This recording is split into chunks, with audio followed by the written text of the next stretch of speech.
Hello and welcome. Very good morning. You're watching Mirror Now. I am Afrida Rahman Ali. Our top focus at this hour would be on the issue of banning 118 Chinese apps, which is second in the series. Prior to this, also, there were certain apps banned, and that takes it to the total number of over 240 Chinese apps now banned by the government. There are strong reasons cited by the government why this step is being taken.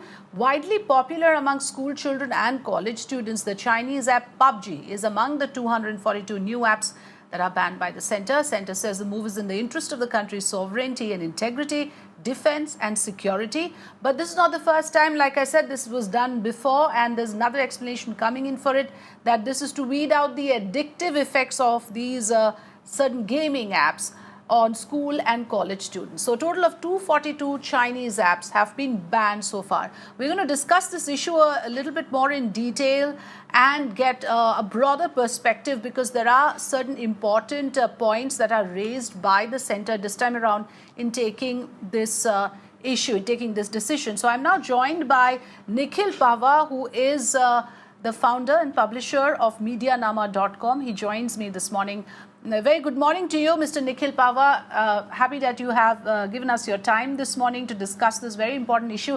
You're also a part of, or you deposed before the Parliamentary Standing Committee on IT yesterday. And this is an issue on which the government has given two primary reasons. And if I can just bring it to our viewers' notice as well. Reason number one, platforms have been stealing and surreptitiously transmitting users' data to servers outside India, which is why the issue of national security and defense is being brought in. Secondly, compilation of data, its mining and profiling by elements hostile to national security and defense, which ultimately impinges upon the sovereignty and integrity of the nation. So this has been given a rather serious note, Mr. Pahwa, and I wanted an independent view on this. Where do you stand on the issue, on the seriousness of the matter, the reasons cited by the government? To what extent do you agree with this? Thanks for having me on, Afrida. Look, this is not the first time the government has done this, and I think this is just a continuation of two other actions that the government has taken, wherein I think a few months ago it first banned or restricted Chinese investments into the country, and they had to go through a government route for approvals for investments in India. And subsequently, there was a ban on 59 apps. Now, this particular ban, the new one, I think what one notes here is that many of these apps are not even used in India. And like in the last one where TikTok was a big target, and this one, PUBG is the big target, because both of these apps are very popular in India, and banning them is going to restrict the usage. Now, I honestly don't think the state should play the role of a nanny state and tell students and children what they ought to do and what they not ought to do. That's the role of parents. Let's also bear in mind that the state has played that role in the past, where in multiple cities, including Rajkot, from what I remember, PUBG was banned briefly before it was overturned. PUBG has been people's addiction to PUBG has been a bone of contention. PUBG even restricted usage for a while. It restricted users from playing more than 6 hours a day. So it's an addiction.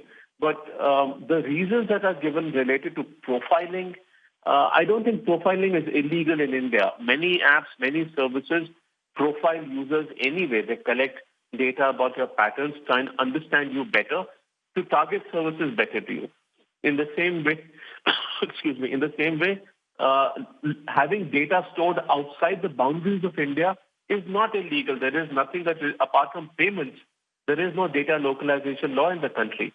So, even the Personal Data Protection Bill, which is being considered by the Joint Parliamentary the Joint Parliamentary Committee, is looking at, that bill also doesn't mandate localization for genuine personal information.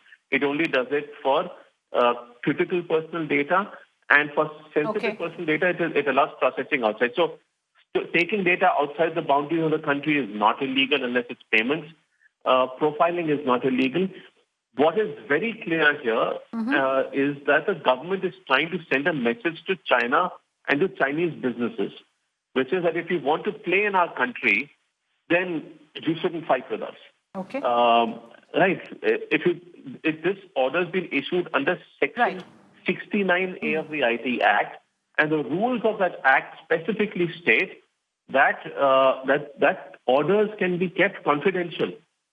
This is the second time ever that I have seen the government issue a press release mentioning the apps and mentioning the action that they've taken and why they've taken it, because historically they've never done that for anything else. So they want people to know and they want China to know that this action is being taken because they have no compulsion to make this public. There are many other links, many other apps that have possibly been banned under Section 69, but we've never heard of them because the government has never issued a press release. So this is just a political statement from the government. They can give whatever rationale they want, but it's just a political statement. Okay, that's very important what you just highlighted, that why make it public? That is not compulsory. That was not done before. For all we know, there are many other apps banned, but this time the government has used it, publicized it, issued a press release, which you're right in pointing that out. Coming to the point of addiction, Mr. Nikhil Pahwa, and as a parent with growing up children, I would say that it is damaging for those formative years, isn't it, to have this kind of a gaming addiction, and it's really crossed all limits. Because, you know, parents are dealing with a real issue here in raising children because of these multitude of apps which are now available to children. And it is, in a way, a social issue also that way. So can the government justify a decision like this using that point? Well, under what law, Frida? You know, we don't have a particular law that governs children's usage of the internet in the country. The data protection bill as such does look into some aspects of it, but addiction hasn't been highlighted here in the law, and I don't think that's the place for it also. Look, there are guidelines that need to be issued by the government for what parents should guide their children towards, but I don't think it is the role of the state to mandate how many hours of games anyone can play. I played a lot of games while growing up. And I frankly quite enjoyed it, and a lot of my thinking has been also helped by gameplay. When you have real-life situations or you have situations that are there in a game format, there are quizzes which are games.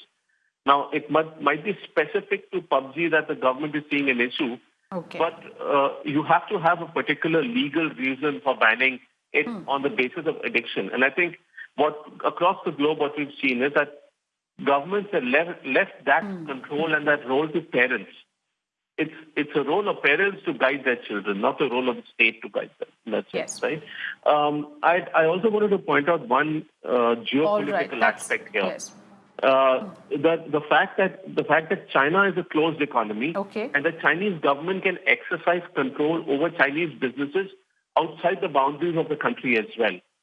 So at a time when there is a defense risk, there's a national security risk, there are critical threats to infrastructure that can come into play if the Chinese government directs these apps. And these apps have a lot of Indian users, and they can manipulate the phone that these users have and to basically mount an attack. So China can't have it both ways, where it operates in a closed market where the government has a lot of control and at the same time expects other countries to be as open and as welcoming.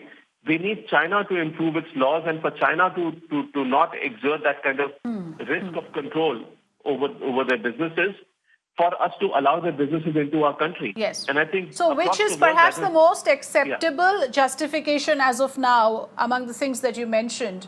Yes, the curbing of harvesting practices, the data mining, using the data from Indian consumers to actually perhaps design marketing strategy. India is a huge market for China. So there the government wants to curb certain practices, which may be fair, like you said, for the reasons that you detailed just now. Thanks very much for joining us, Nikhil Pahwa, and giving us your views on the subject.